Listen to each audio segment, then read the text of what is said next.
Shalom lekulam. Hello, everybody.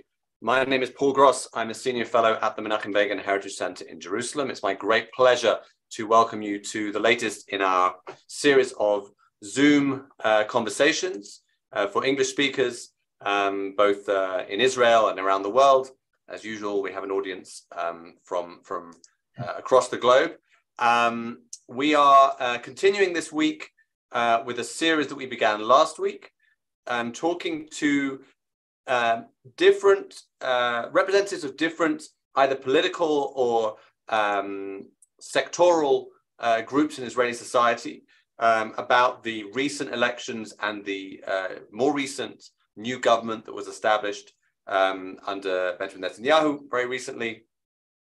Last week, you'll recall, those of you who were here, we spoke to Moshe Torpaz, a member of Knesset with Yesh Atid, who of course are sitting in the opposition.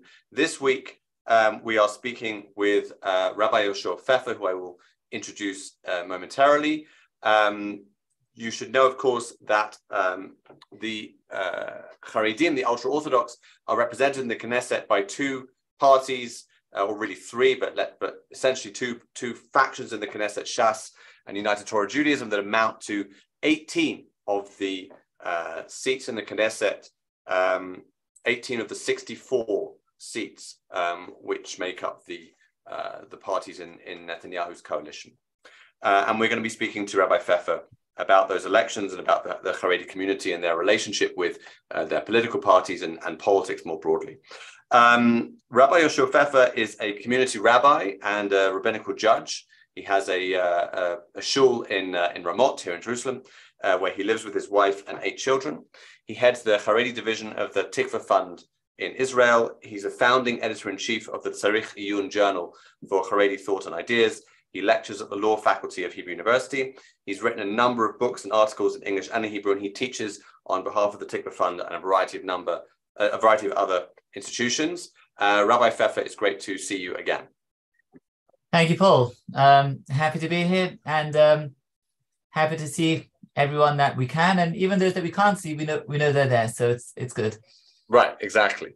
Rabbi Pfeffer, you're a rare returning guest actually on this. I think you were here a couple of years ago for a conversation where we were talking more broadly about the Haredi community. As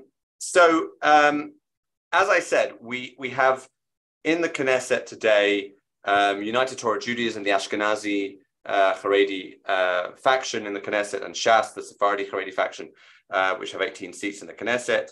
As an insider, a member of the Haredi ultra-Orthodox community here in Israel, what can you tell us about the attitudes within the community towards this election? And I'm particularly interested in whether everyone voted for, as we are usually told, that everyone voted en masse for the two Haredi parties, or whether, as some of us may have seen reported in other places, there's been some movement in the last couple of years with people voting for other parties other than those two parties. And if so, why? Who are people voting for and why? What can you tell us about that? Yeah, so in terms of voting patterns, there has been some motion over the last, I would say, decade and a half or so, of Haredi individuals that are beginning to think about what's good for the state of Israel, broadly writ. They feel a part of Israeli society. They feel that they have what to say on policy issues. And some of them also feel that the Haredi parties, or specifically United Torah Judaism, which is 2 parties, Degel Torah and Agudat Israel, don't cater to what they're looking for, whether that's in terms of broad policy issues or whether that's in terms of internal Haredi development, often in the educational world, but also in other areas. And therefore they search for alternative parties. Now, that could be locally, and locally would mean going to Shas. Shas is still a Haredi party, even though it's not the traditional United Torah Judaism, but it's still a Haredi party.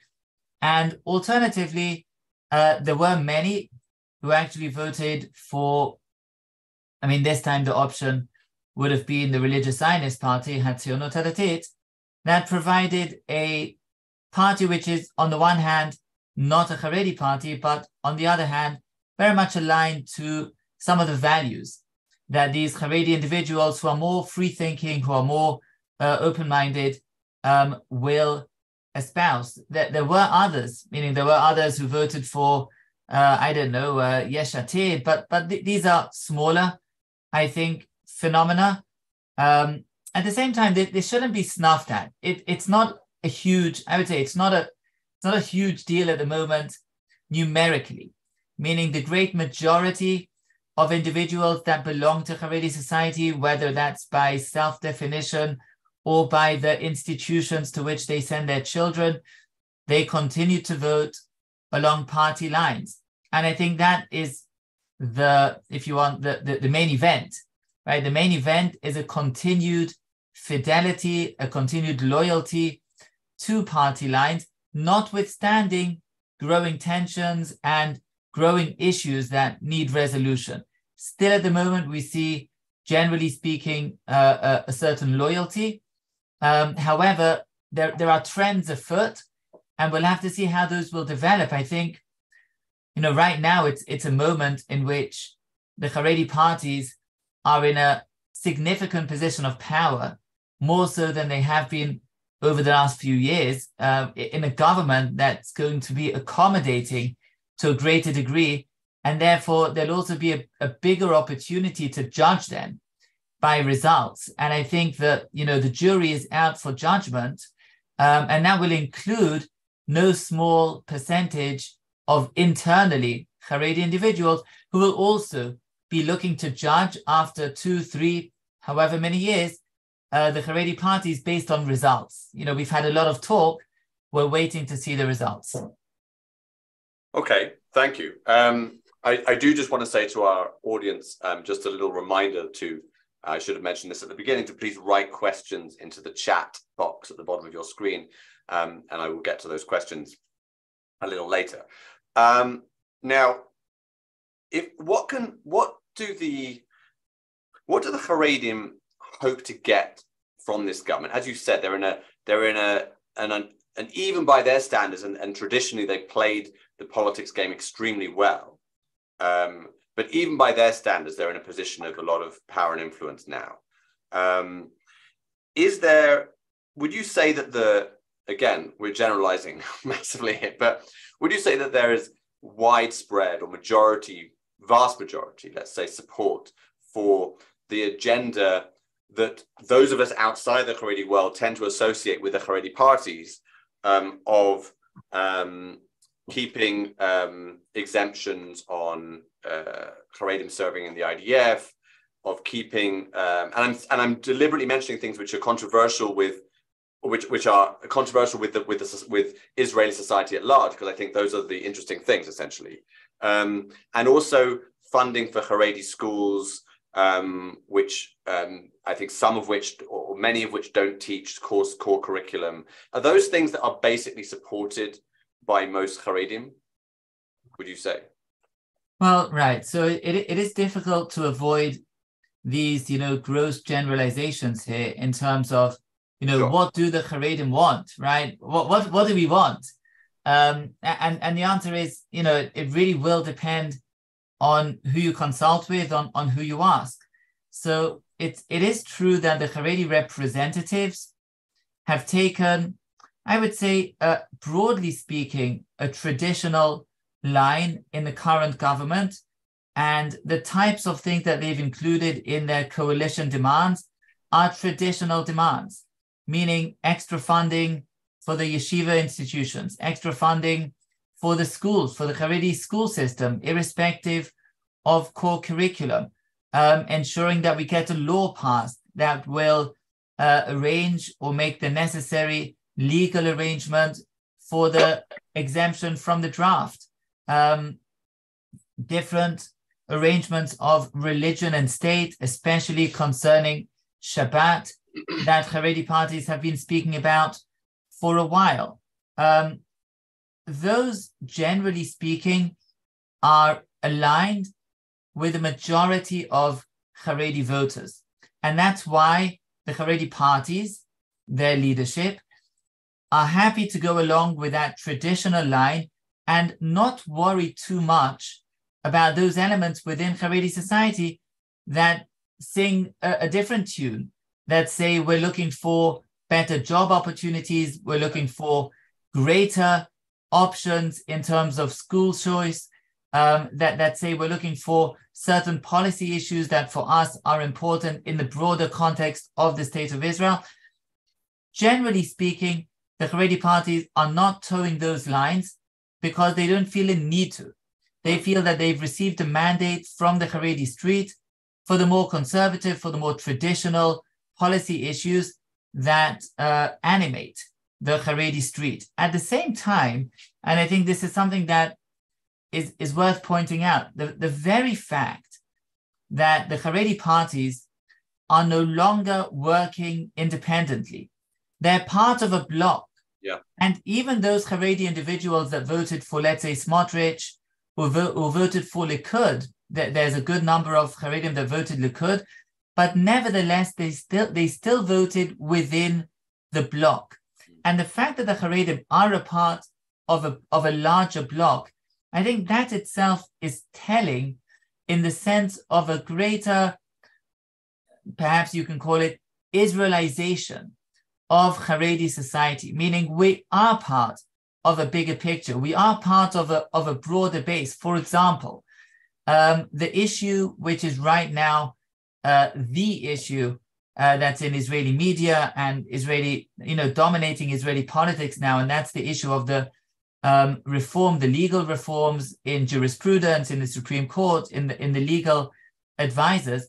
The Haredim pushed for that. They were very much a part of that. Now, it's true that a part of their being involved or engaged in those reforms is also self-interest. But if you ask the people on the Haredi street, they'll give you the ideology. They'll give you why in a democracy, it's right that democracy should have power to the people rather than power to the experts in the Supreme Court, meaning the Haredi street, even though it remains to a degree sectorial and out there to achieve self-interests, nevertheless, the political situation of being a part of a broader right-wing bloc is also a reflection of a sentiment that declares we're a part of a bigger story, and we want to have broader influence over the State of Israel, not just for our self-interest, because, for the good of the Haredim, but because we feel we're a part of the story of the State of Israel, of the unfolding, of the future. And I think that this is definitely a sentiment which is felt and heard on the Haredi street. To what degree it translates into the politics is a work in process. Look at Shas. Shas is very much there. Aryeh Deri, he appeared recently.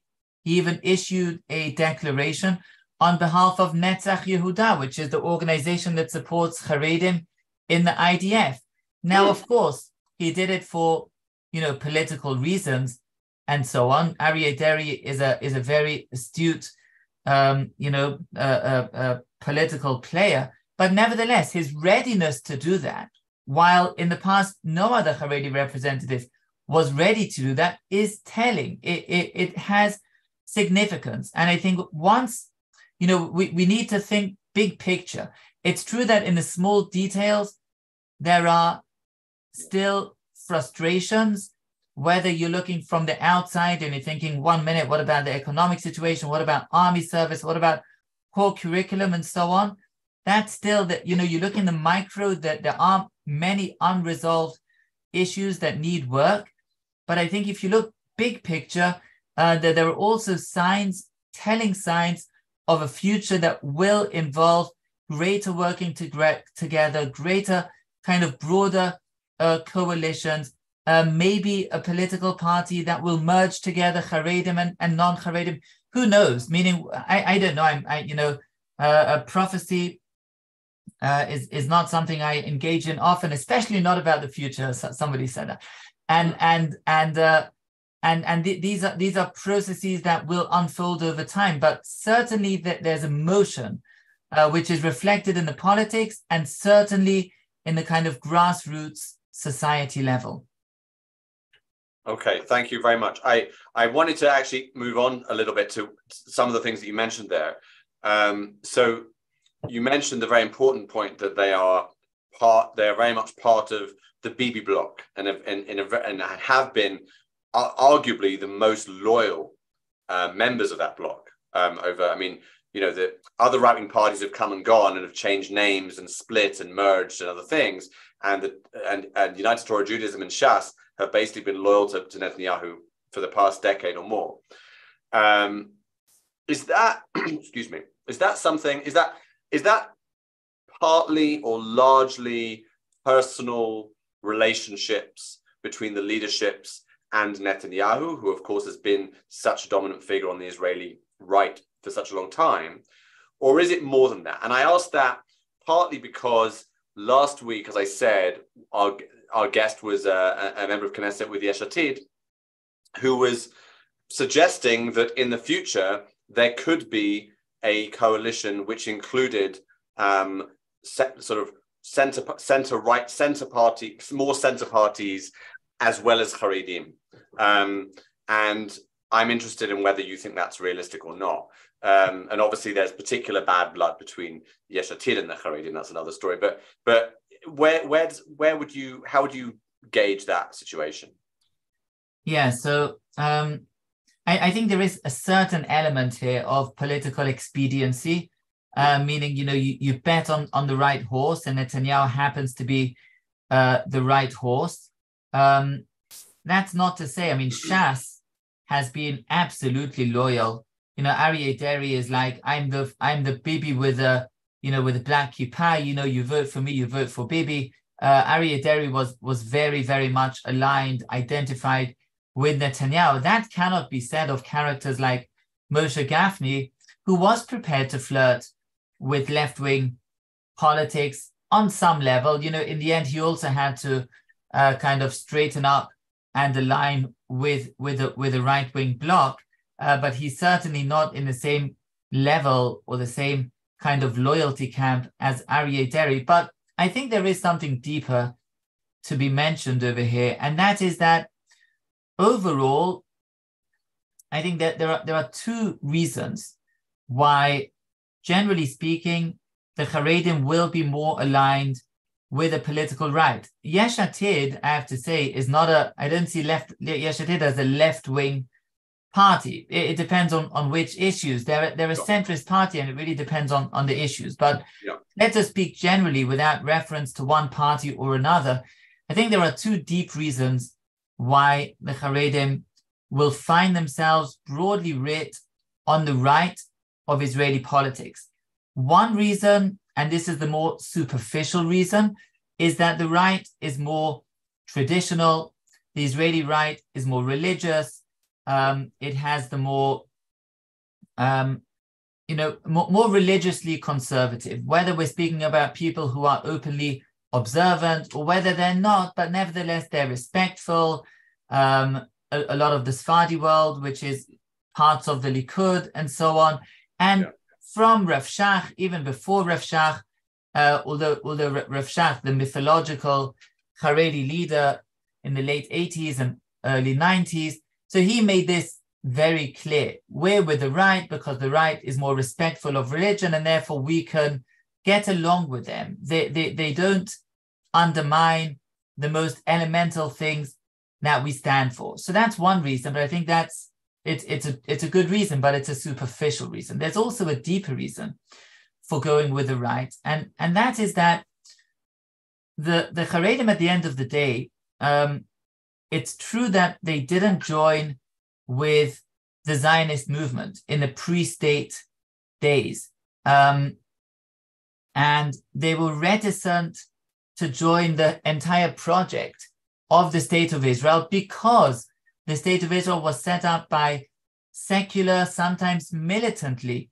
secular leaders that for the Haredim were a real threat. They didn't know where this is going.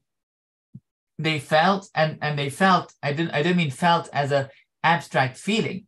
They felt on their flesh that the connection with the IDF, the connection with Israel broadly writ, with the legal system, whatever it is, caused many Haredi families to split up. Some remained observant and some became secular because of this connection to Zionism, to the army, and so on and so forth. Again, this is in the early days of the state, but that's the narrative. At the same time,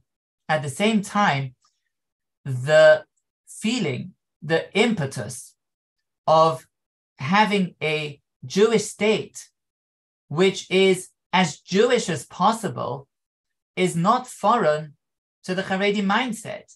It's true that they didn't join with the Zionist movement for whichever reasons, rabbinic reasons, whichever reason it was. But if you'll ask the Haredi guy in the street, are you interested in the state of Israel? Are you interested that the state of concerning the different arrangements of religion and state in the state of Israel? Do you feel Israeli? Okay, when you go to Chutz La'aretz and you meet some Israeli dude, are you excited to speak Hebrew to him? And the answer to all of these is of course, yes.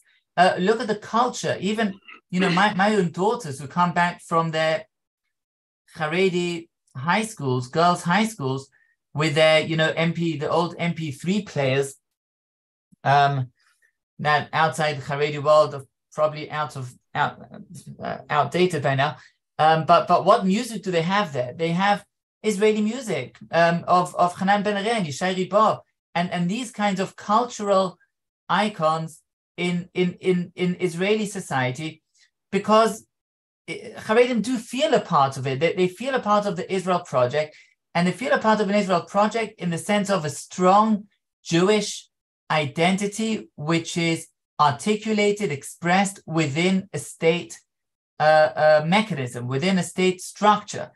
And therefore, broadly read, that's like a right-leaning sentiment.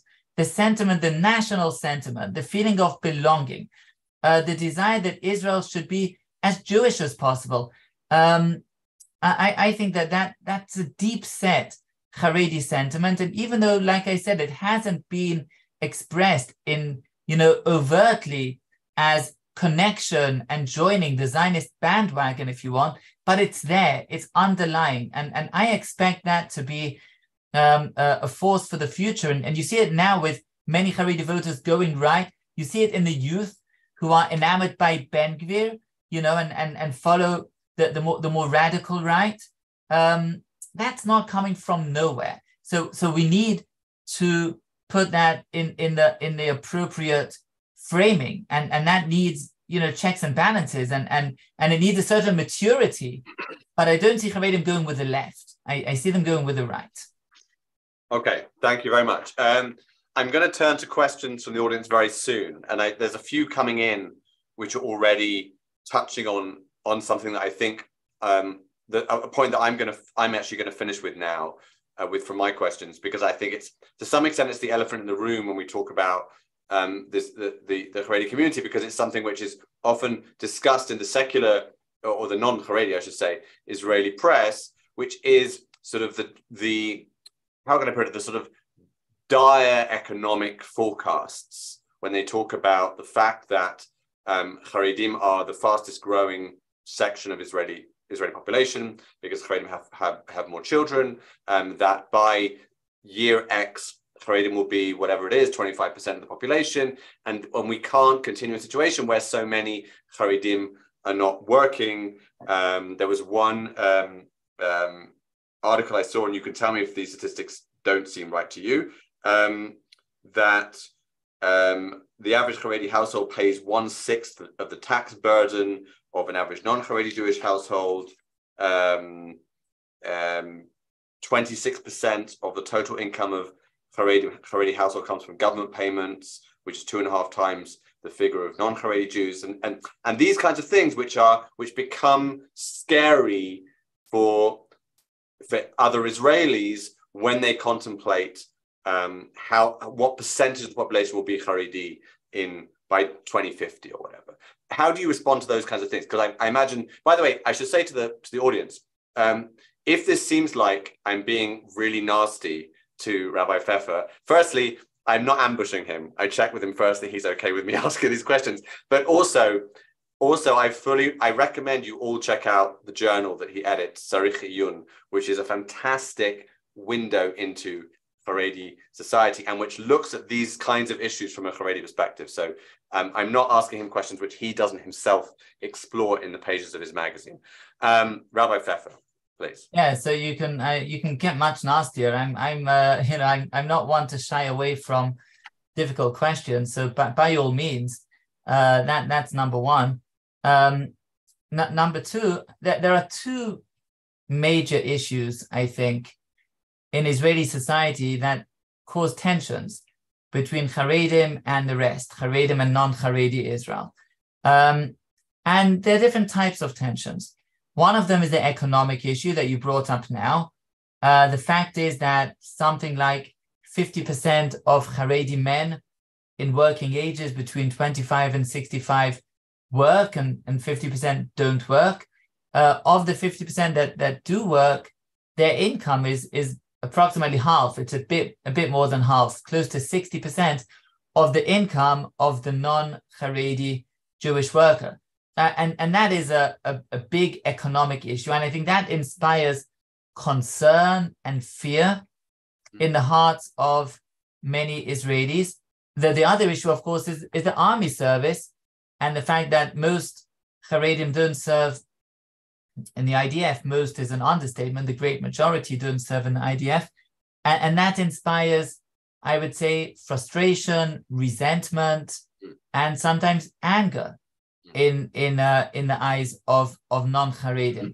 Now, these are two very distinct issues, but both are a part of the tension within Israel's social fabric. Now, I think that a few things need to happen in order to remedy the situation. So in the economic space, what we need is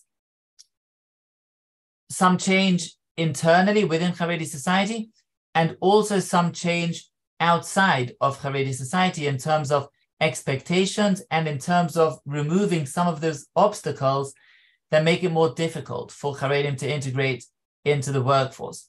So to begin with, within Haredi society, what's needed most of all is just, I say just, but it's not, it's a very big deal. What's needed is a change of mindset. Haredi society has, in Israel, this is not very true of Haredi society outside of Israel, but within Israel, Haredi society has developed over several decades into a model where going to work is considered in the Hebrew b'diavad. It's not the ideal. It's non-ideal. If you're able to stay in full-time Torah study, that's the ideal. And because so many people were able and continue to realize that ideal, we have an entire society that's predicated on dedicating as many years as possible for Torah study of men and women who go to work to enable that situation and to support the household. Now, because that's the social situation, then this also justifies itself with a mindset and with a social environment whereby somebody that does go to work, well, first of all, he loses some of his social status. His shidduchim might not be quite the same as what they would be otherwise. His chances of getting married. The shidduchim for his children, obviously. I'm talking about for kids, but yes. Yeah. His acceptance of children into schools might not be quite on the same level as they would be if he'd be in full-time learning, meaning it's a price that's being paid by people who go out to work. And that's a mindset. And it's a mindset that will change when people absorb the responsibility, the idea that they're responsible both for their own families, but also for broader society, that if we all want to enjoy living in a first world country with MRI machines and robust infrastructures and a strong army, of course, and so on, then we need to contribute to that. And it's also a change in mindset about how we look at work. Look at work as something which is dignified and a religious obligation, rather than, oh, you know, it's a waste of time.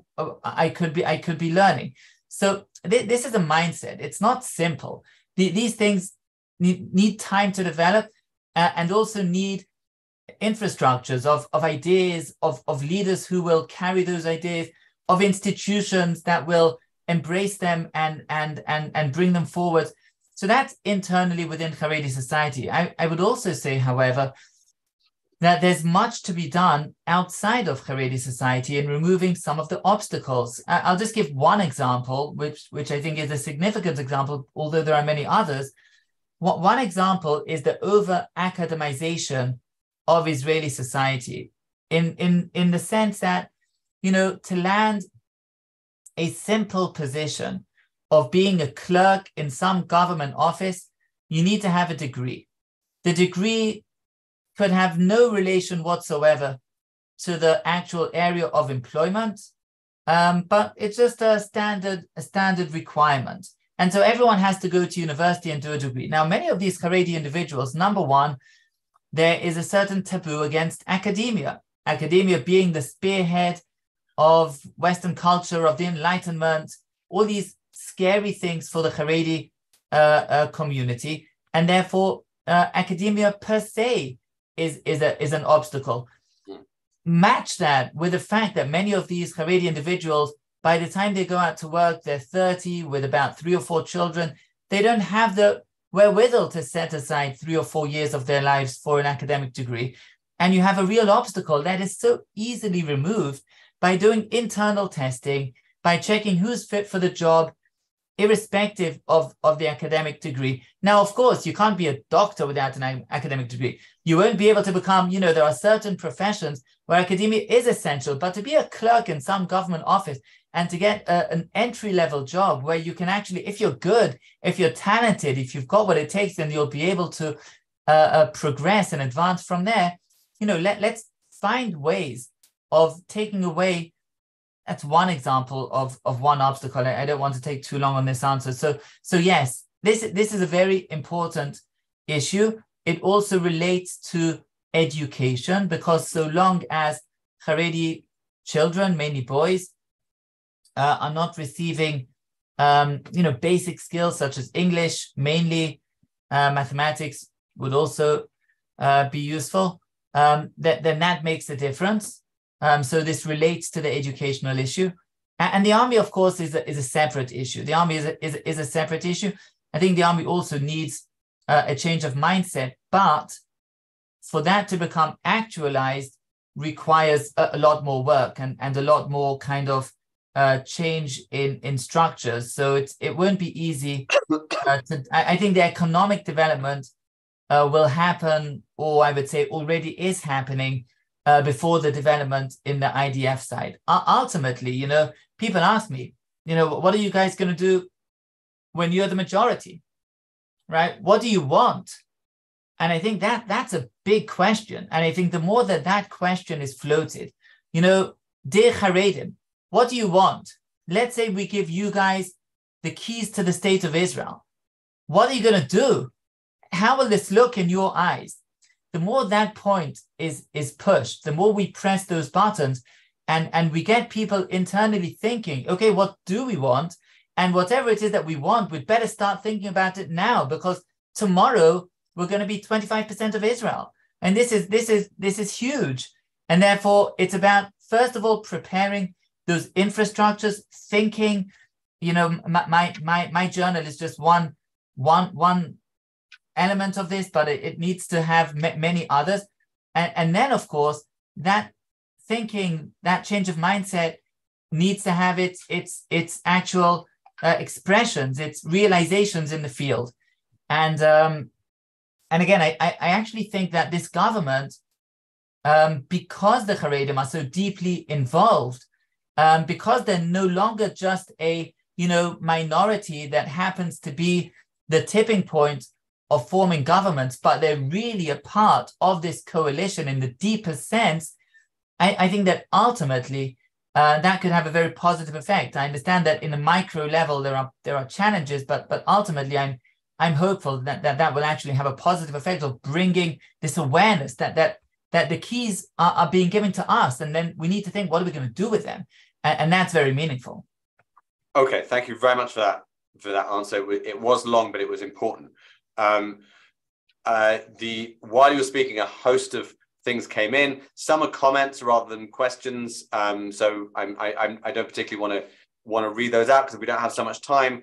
I will try and find specific questions to put to you. An early question that was asked actually when we were talking at the beginning about the voting patterns of Haredim is, do Haredim, as we are basically led to believe, essentially vote for who the rabbis tell them to vote for? Is there a sort of, there's a kind of religious duty to vote for party X?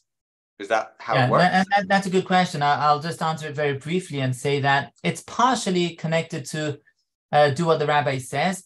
I think that overall, and again, this is a complex issue that relates to a lot of different sub-communities, but overall, the power of rabbinic leadership has been somewhat dissipated over the years.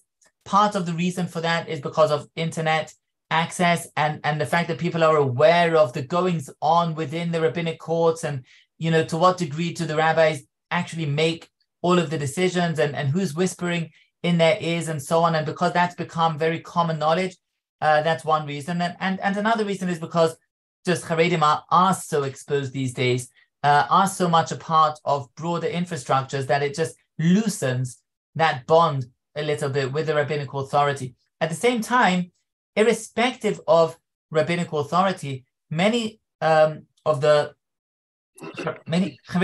individuals, let's say, often vote by identity. A lot of Haredim will vote for the Haredi parties because they'll say, you know what, it's us. They represent us. They might not be the best representatives. They might not be.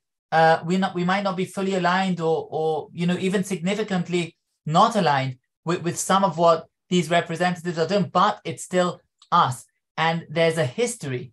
There is a decades-long pattern of voting by identity. As it were, it's being disloyal to your Haredi identity if you vote outside of the Haredi bloc. Now, that's changing, but it's a slow rate of change.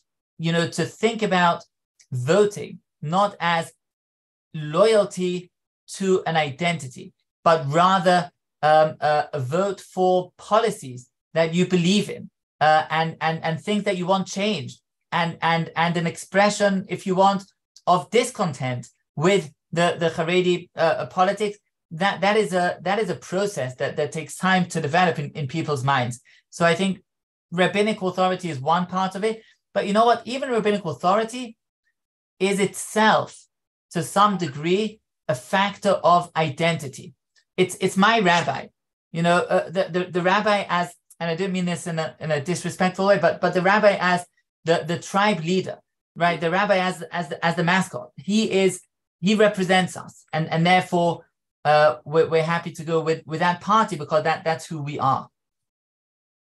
Okay, thank you. All right, I'm gonna. As I said, there's a lot of questions coming in. There's a question here from Joel Ackerman, and he's questioning whether what you're talking about, these changes, even if they're gradual, these changes of opinion on the Haredi street about certain issues to do with politics and maybe education and the army and other things, how much influence do they really have? Because he's suggesting that it's really what the rabbis say that counts, and they want their flock, so to speak, to be studying in yeshivot and kollel and not working. So does it really matter that much what the ordinary Haredi on the street thinks? And I'll just add to that, how is that permeating through to the politics? Like, are there senior members of Knesset in the Haredi parties who are also moving towards this more sort of open position of education and work.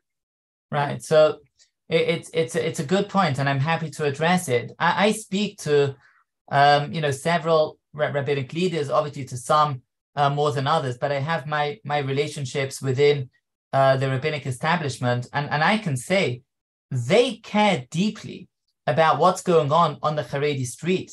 They'll even ask me in conversation with them. They'll ask, one minute, what do the Avrechim say? Meaning the Kollel students. What do they say? What's the sentiment on the street? Because it's true that the Haredi leadership, the rabbinic leadership, has a set of ideals, but those ideals can be realized in a variety of ways.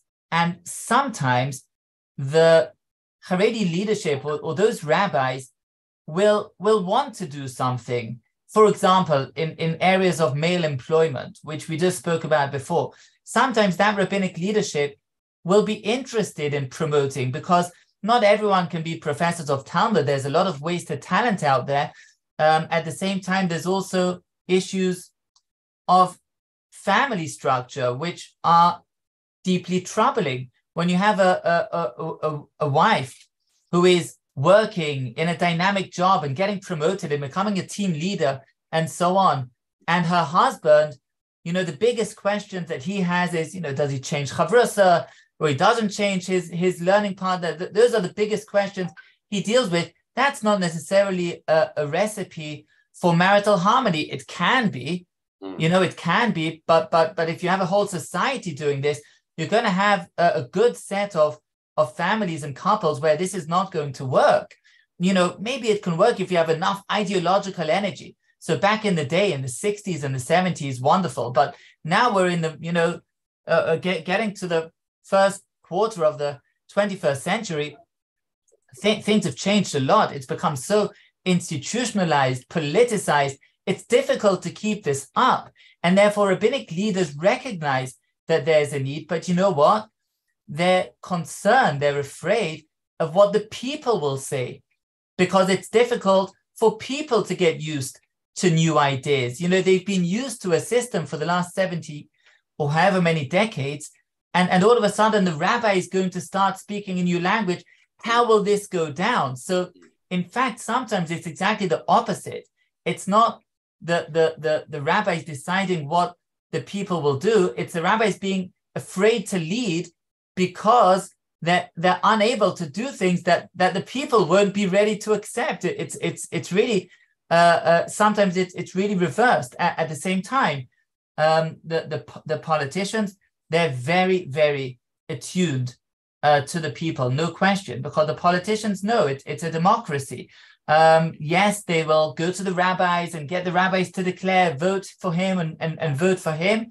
They know that there's a growing number of people for whom that's not going to work, and they need to be attuned to what the people want. And you know what? If you're living in a democracy for however many decades, it grows on you.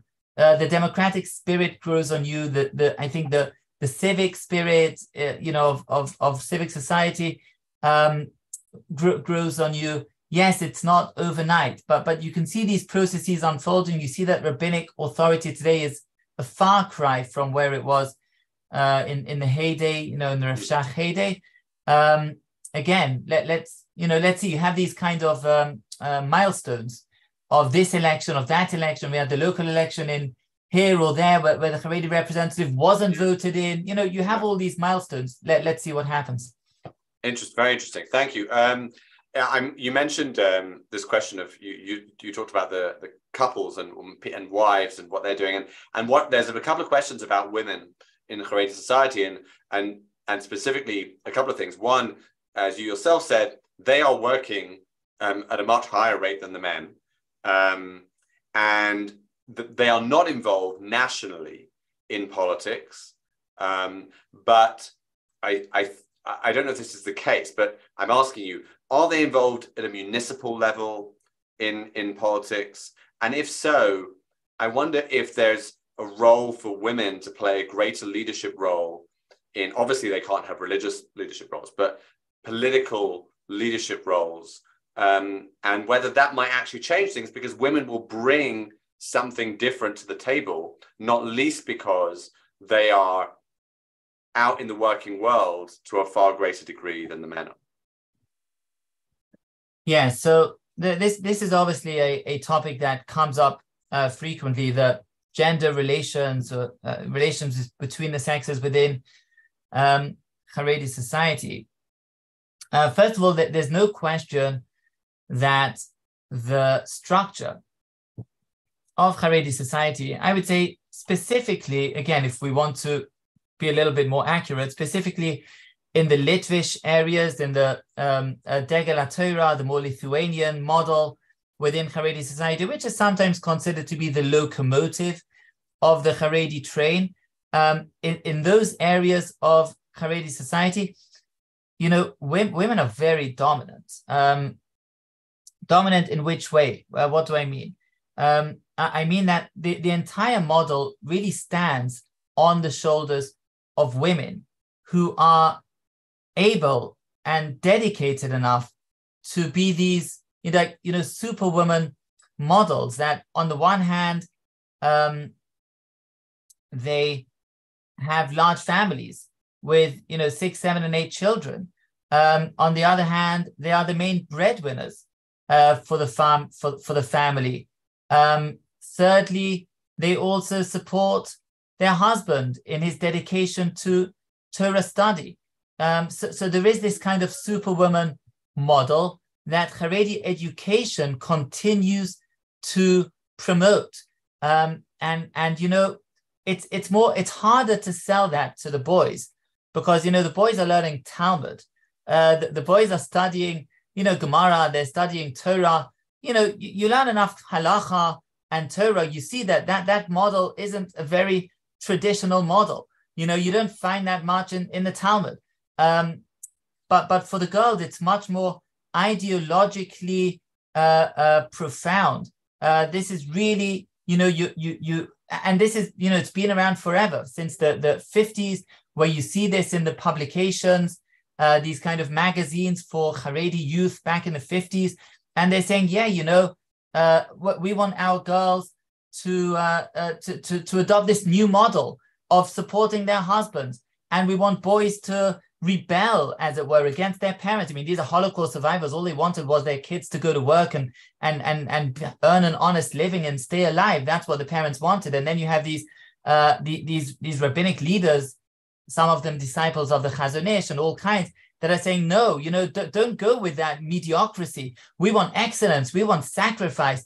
And that excellence and sacrifice today is very much the arena of the women. A lot stands on their shoulders. Now, it's a very complex situation, because on the one hand, the society stands on that sacrifice and willingness and model, which is based on women being ready to do this. And by the way, when a man decides to leave the study hall and go to work, it's often traumatic for his wife, because for her, this is the model. She's living the dream. This gives her social standing in Olam Hazeh now, and it also gives her reward in the afterlife and whatever it is. This is, she's living the dream. And suddenly, when her husband says, darling, I've had enough, I'm going out to work, this can be traumatic, specifically for his wife. So that's on the one hand. On the other hand, the women today are not school teachers. Haredi women are doing everything today. They're high-tech professionals, they're architects, they're engineers, they're accountants, they're lawyers, they're doing every job. Some are even studying medicine today. They're doing every job under the sun. And that creates an encounter between Haredi society and between the rest of Israel, which is a deep encounter specifically through Haredi women. And that has an effect. You would be stupid to think that that's not going to have any effect, any impact on those women who are so integrated. So yes, there are all kinds of organizations. How do we minimize the encounter? How do we work in a homogeneous environment? But ultimately, you're not going to be able to stop that human spirit that wants to be promoted, that wants greater responsibility, that wants higher salaries. And therefore, this is certainly impacting. Now, this is the role of women in this development within Haredi society is not a formal leadership role. There are no women politicians today in Haredi society. Why not? So that's a question that we could unpack and discuss. I mean, one technical reason is because it would be hard to put their photographs in the Haredi newspapers. Haredi newspapers don't like to put the pictures of women, but that's one technical reason. Another technical reason is, you're going to have the Haredi woman going to the Admar, going to the Hasidic Rebbe, and she's going to be advising the Rebbe. This is, it's inappropriate. So there are a few technical reasons, and of course, technical reasons also breed substantive reasons. So some say, well, it's not sanua, it's not sneerstic, and so on. I don't know. If you can put a woman at the head of a corporation and she's leading all these teams in a high-tech company, then why can't you put her in the Knesset? I don't know. Will it happen? I think so. I think ultimately it will happen. Before women had the vote, the Haredim were very against, women can't have the vote. It's not sneerstic. I don't know. Once they got the vote, then all the Haredi women, it became a mitzvah to vote. So, these things can change also. I don't think this will carry on indefinitely. But right now, the leadership is a social leadership, but it certainly is. Substantive. It's meaningful. Women are at work, and they. I'll give you just one final example. In culture, in Haredi society, the cultural leaders are women. In which sense? That they're producers. They produce all of the Haredi literature, right? Haredim are readers. By the way, this is one of the beautiful things about Haredi society. We're so busy with the challenges, we forget about the beauty of Haredi society. The kids don't have smartphones. You know what they do? They read. My kids come home from school and they spend literally 3 hours reading, and they go out to play with their friends downstairs in the park. I mean, this is nice. It's wholesome. So they read. So my kids read some good classics, but they also read a lot of Haredi literature. Who's writing this Haredi literature? Haredi women, smart, intelligent, well-written, articulate women who write deep books. And what are these books about? They're about individuals who go against the grain of society, like all good fiction is about. And the same thing applies for the music and the movies. Who makes all these Haredi movies? It's all Haredi women. Like, right. Women are the leaders at the front line of what's going on culturally within Haredi society. And if you think that stops at the women and doesn't get to the men, of course it gets to everyone. And therefore there is real leadership there. It's not the formal political or rabbinic leadership, but it's definitely very impactful. Okay, thank you very much. I remember a few elections ago, there was an attempt by Adina Bar Shalom, the daughter of the late Rabbi Yosef, to start a sort of Haredi women's political movement. I don't think it didn't go anywhere, but it does seem. But there seems to be people there that want to push for that in some way. Well, again, it's something that needs to come from the people. Yeah. When the people will be ready for that, then it will flourish. Right. That movement was ahead of its time. The Haredi women were not ready for it. They say, we're not looking for that. So it's not going to work. That idea, alongside many other ideas, they're not imposable. You can't impose them from the outside. They have to grow from within. And when they do, then they will flourish. Okay, thank you. Okay, so from a sort of big, sort of sprawling conceptual question to something quite nice and practical from Joel, who wants to know. Obviously, the army is a big topic, and it's been discussed, and we can discuss it further. But what about national service, some kind of voluntary shirut leumi, as they call it here? Why are there not more, or maybe there are more, Haredim doing national service as part of the Israelization process that you talked about feeling more part of the state? Right. So I'll tell you, it's true that doing national service won't have the same kind of baggage and the same kind of pushback that army service has. But at the same time, it also doesn't have the same gleam. It doesn't have the same shine, the same attraction that army service has. And it's kind of falls flat, meaning someone that wants to, serve the country, someone with a developed civic mindset, someone that feels, he wants to make that contribution, he'll go to the army. Somebody who doesn't, so he's thinking about his own kind of, personal development, he'll find a way. It's also true from the perspective of the rest of Israel. The rest of Israel, they want Haredim in the army. Having them in some hospital, helping out, people getting, giving blood donations or whatever it is. And there's so many different structures of Sherut Leumi. It doesn't do the job. Meaning what most non-Haredim feel resentful about is the fact that we're doing the combat service and you guys aren't. Yeah. And even if we're not doing the combat service, we're a part of that structure, that the spearhead is the combat, and we're all, supporting that. And you guys aren't a part of it. And if you're not a part of that, then you're not really a part of the project. You're not sharing that basic burden with us. And this is really painful for a lot of non-Haredim. And doing like a civic service of some type, it just doesn't really, it falls flat. It doesn't do, not from the Haredi perspective and not from the non-Haredi perspective, and therefore it never really took off. And I think that from the Haredi side, at the very least, what needs to be done just to begin is to acknowledge this moral duty, to acknowledge the fact that we have a tremendous debt of gratitude.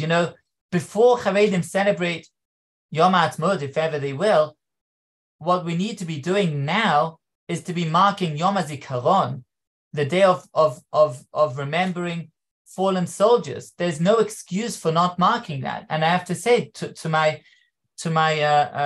great satisfaction, over the last few years, there have been growing ceremonies alongside public participation of Haredim in these kind of memorial ceremonies on Yom HaZikaron. I think that's a big deal. It's a step. It's a big step forwards. Okay. So a last question. Before I do that, actually, I'm just putting in the chat the website of Tzarich Iyun for people to bookmark and check that out. It's a good read. It really is, and I encourage people to do so, not only because they'll learn more about Haredi society from the inside, but also because there's a good chance you'll read things that you disagree with, and these days we don't do enough of that as a human race, I think. So this is a slightly different question.